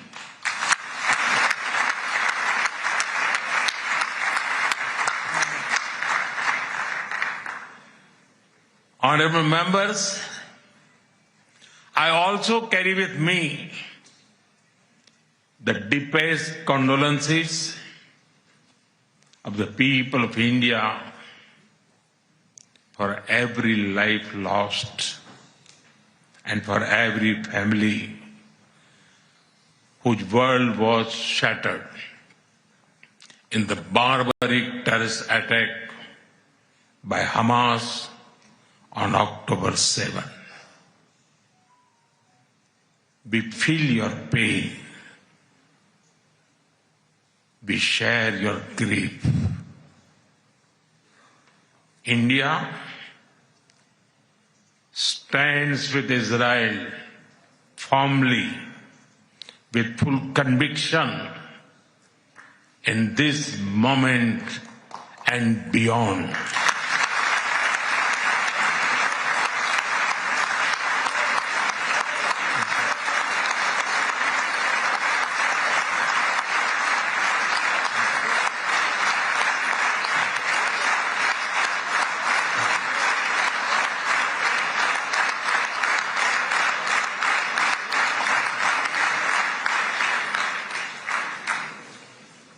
No cause can justify the murder of civilians. Nothing can justify terrorism. India has also endured the pain of terrorism for a long time. We remember the 26/11 Mumbai attacks and the innocent lives lost, including Israeli citizens. Like you, we have consistent and uncompromising policy of zero tolerance for terrorism with no double standards. Terrorism aims to destabilize societies, to block development, and to erode trust. Countering terrorism requires sustained and coordinated global action because terror anywhere threatens peace everywhere. That is why India supports all efforts that contribute to durable peace and regional stability. Some years ago, when you concluded the Abraham Accords, we applauded your courage and vision. It was a moment of new hope for a long troubled region. Since then, the situation has changed significantly. The path is even more challenging. Yet, it is important to sustain that hope. The Gaza Peace Initiative that was endorsed by the UN Security Council offers a pathway. India has expressed its firm support for the initiative. We believe that It holds the promise of a just and durable peace for all the people of the region, including by addressing the Palestine issue. Let all our efforts be guided by wisdom, courage, and humanity. The road to peace is not always easy, but India joins you and the world for dialogue, peace, and stability in this region. Honorable members, in India, there is a great admiration for Israel's resolve, courage, and achievements. Long before we related to each other as modern states, we were linked by ties that go back more than 2,000 years. The book of Esther refers to India as Hodu. The Talmud records trade with India in ancient times. Jewish merchants traveled across sea routes that connected the Mediterranean with the Indian Ocean. They came seeking opportunity and dignity. And in India, they became one of us. Jewish communities have lived in India without fear of persecution or discrimination. They have preserved their faith and participated fully in society. That record is a source of pride for us. Honorable members, the Bene Israel of Maharashtra, the Kochini Jews of Kerala, the Baghdadi Jews of Kolkata and Mumbai, and the Bene Menashe of the Northeast have enriched India. In my home state, Gujarat, there is a school set up by a Bene Israeli family, Mr. and Mrs. Best. It is an excellent school, and of course, it is called the Best School.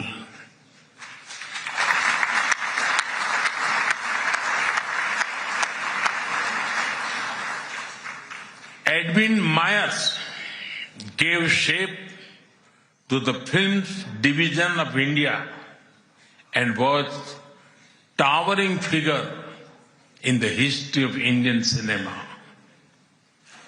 Dr. Rubin David was the founder of the Kankaria Zoo in Ahmedabad. The actor David Abraham Chaudhkar, or Uncle David, become a household name across the country. Walter Kaufman composed the signature tune for All India Radio. David Sassoon built many institutions that still serve Indian society. And of course, the heroic contribution of Lieutenant General J.F.R. Jacob during the 1970 war with Pakistan is widely known.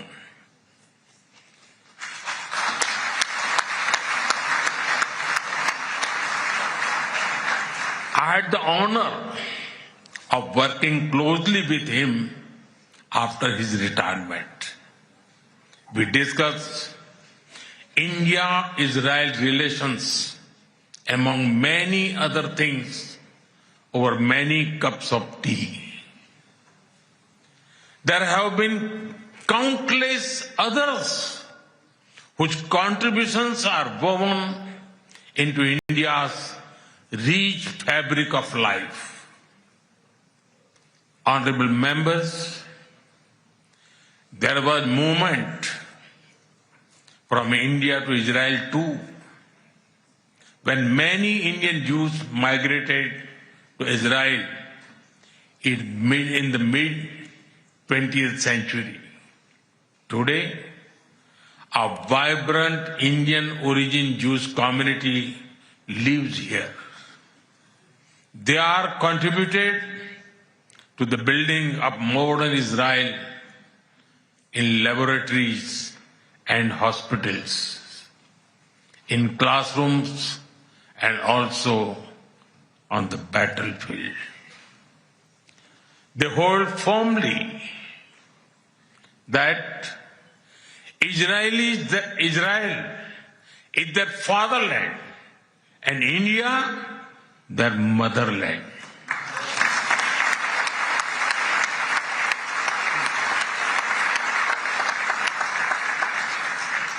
We are proud of them. Honorable members, India's connection to this land is also written in blood and sacrifice. During the First World War, more than 4,000 Indian soldiers laid down their lives in this region. The cavalry charge at Haifa in September 1918 remains a significant chapter in military history. Major Thakur Dalpat Singh, remembered as the hero of Haifa, symbolized the shared history. During my last visit, I was deeply moved to pay my respect at the Haifa Memorial for Indian soldiers. Honorable members, last month, the world marked the International Holocaust Remembrance Day. The Holocaust stands as one of humanity's darkest chapters. Yet, even in those turbulent years, some acts of humanity stood out.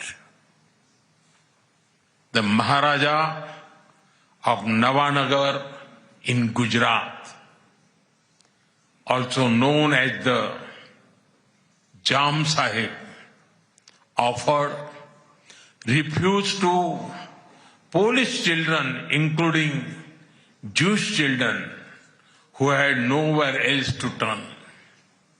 I am told that a statue of Jam Sahib was unveiled in Moshav Nevatim recently. Thank you. Thank you for this honor and remembrance.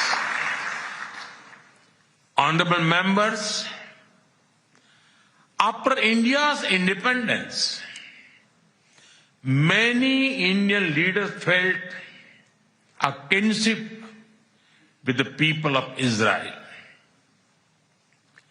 India's parliamentary debates of the 1950s are witness to their admiration for Israel's effort to develop agriculture in the desert.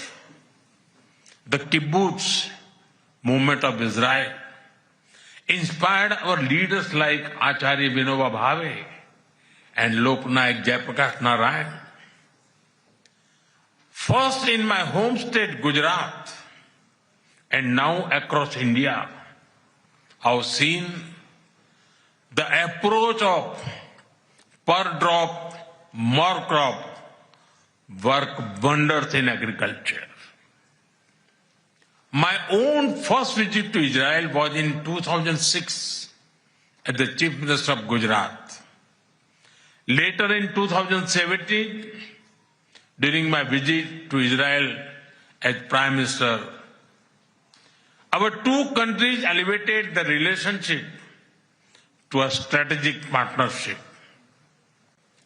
Since then, our engagement has expanded in scale and scope, and we are committed to further consolidate this relationship across many sectors. Honorable members, for the last few years, India has been the fastest growing major economy in the world. Soon, we will be among the top 3 economies globally.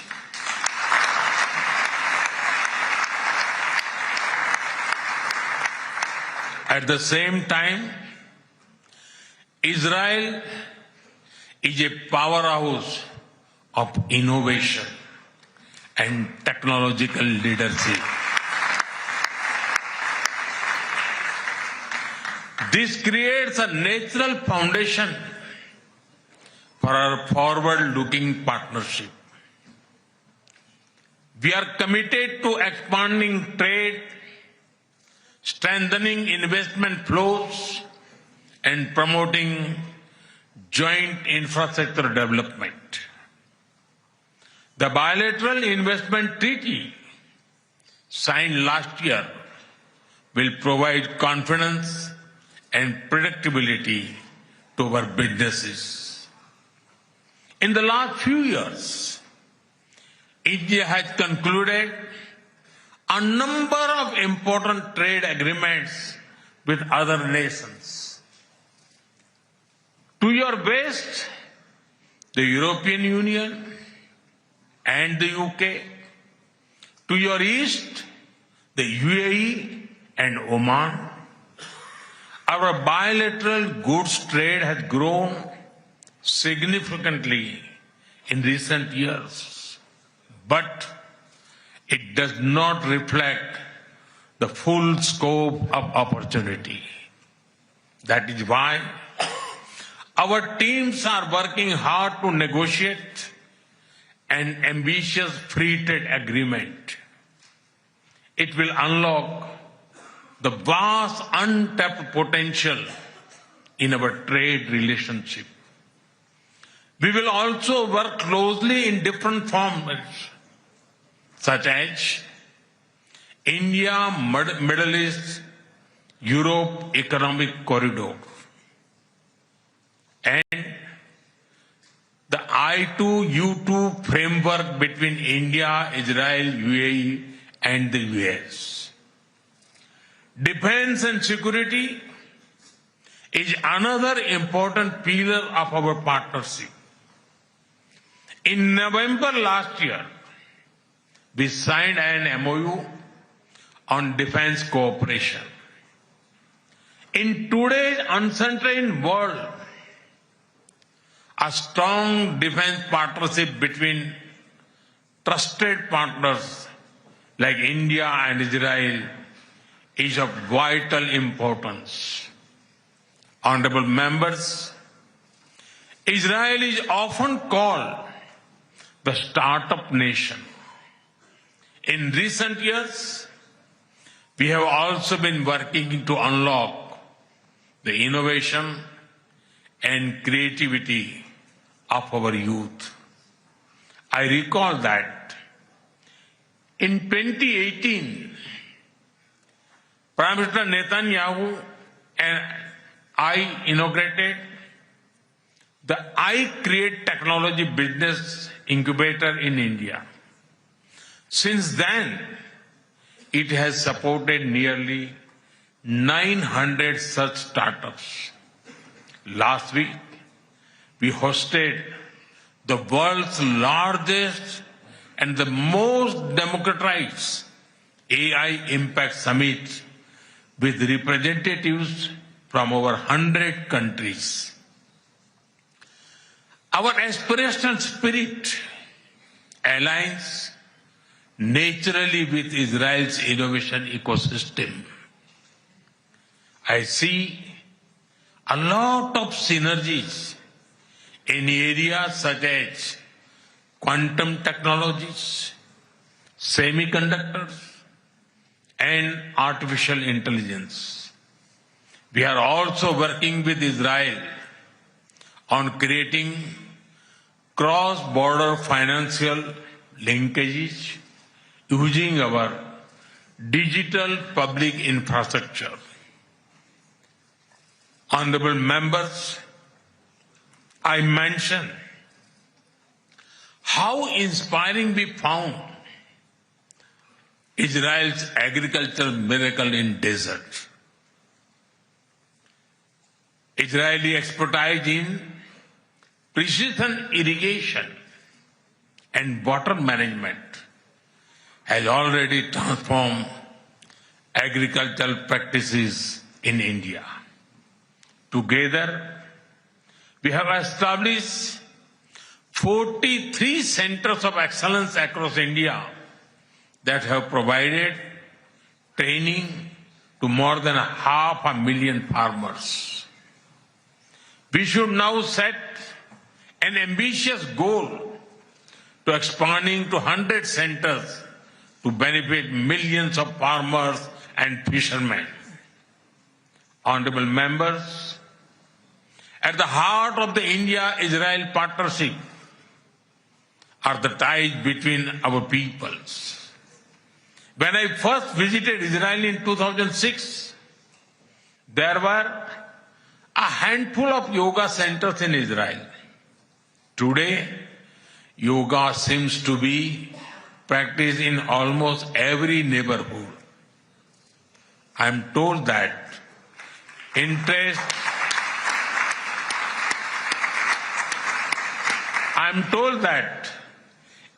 in Ayurveda is also growing in Israel. I invite more and more young Israelis to travel to India.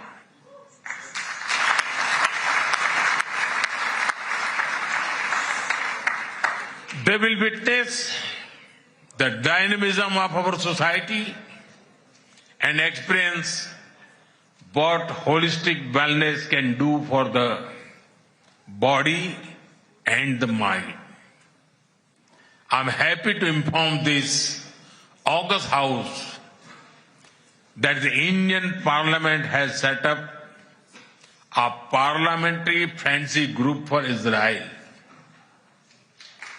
I invite you all to visit India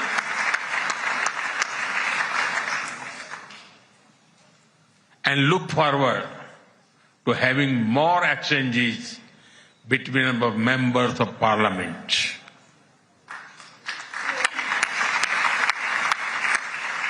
I am aware that Indian caregivers and skilled workers in Israel contribute immensely to families and communities. They have displayed remarkable courage and dedication in times of crisis, including on October 7. We are proud of them.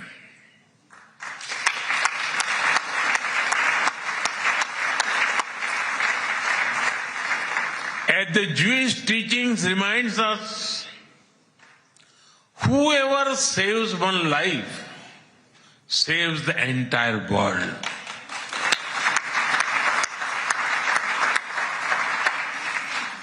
Their service reflects the strength of the human bonds behind our cooperation. We will continue to facilitate the movement of workers and professionals across sectors that benefit both of our nations. Honorable members, we are both ancient civilizations, and it is perhaps no surprise that our civilizational traditions also reveal philosophical parallels. In Israel, the principle of Tikkun Olam speaks of healing the world. In India, Vasudhaiv Kutumbakam affirms that the world is one family. Both ideas extend responsibility beyond immediate boundaries. They ask societies to act with compassion and moral courage. Judaism emphasizes halakha, guiding everyday conduct through law and practice. Hindu philosophy speaks of dharma, the moral order that shapes duty and right action. In both traditions, ethical life is lived through action and faith is expressed through conduct. There is an enduring similarity in our festivals as well. You celebrate Hanukkah with the warm glow of candles. Around the same time, we celebrate Diwali, the festival of lights, with the gentle radiance of lamps. Soon, India will celebrate the festival of Holi, filled with happiness and color. And around the same time, Israel will also celebrate Purim with enthusiasm and joy.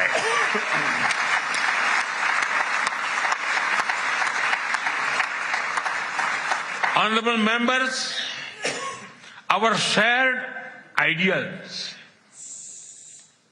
are the deep foundations that give strength to our modern partnership. We are democracies shaped by history and focus on the future.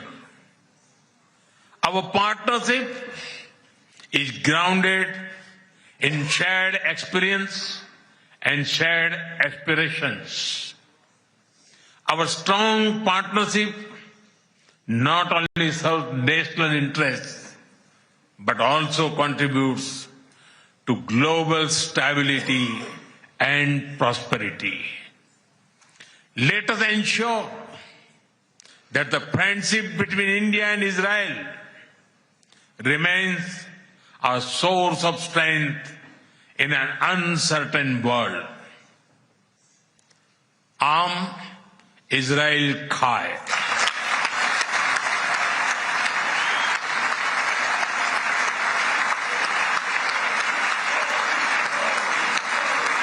Jai Hind. Thank you.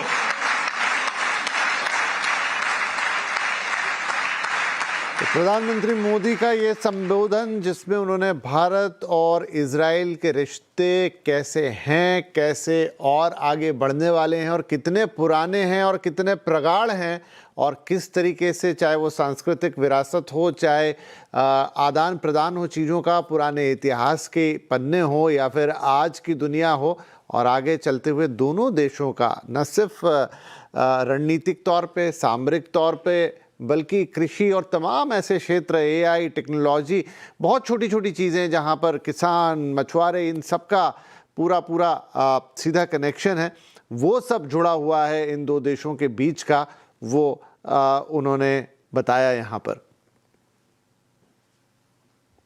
Right, हमारे साथ शुभांकर मिश्रा बने हुए हैं अभी तक। शुभांकर, तो देखिए ये बहुत लंबा कार्यक्रम हो गया जहां प्रधानमंत्री मोदी को एक शानदार वेलकम मिला संसद के अंदर, उसके बाद फिर प्रधानमंत्री नेतन्याहू का वो भावुक उद्बोधन, और फिर उसके बाद प्रधानमंत्री मोदी का ये पूरा उद्बोधन संसद को। ओवरऑल मैं कंक्लूड करने के लिए आपको बोलूँगा, कैसे देख रहे हैं आप इसे?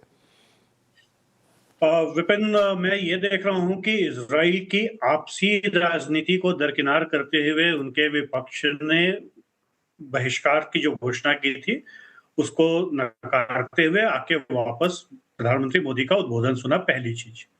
दूसरी जो सबसे बड़ी बात बेंजामिन नेतन्याहू के उद्बोधन में आई वो ये था कि एक आयरन अलायंस इस्लामिक एक्सट्रीमिज्म के खिलाफ भारत और इजराइल मिलकर बनाएगा।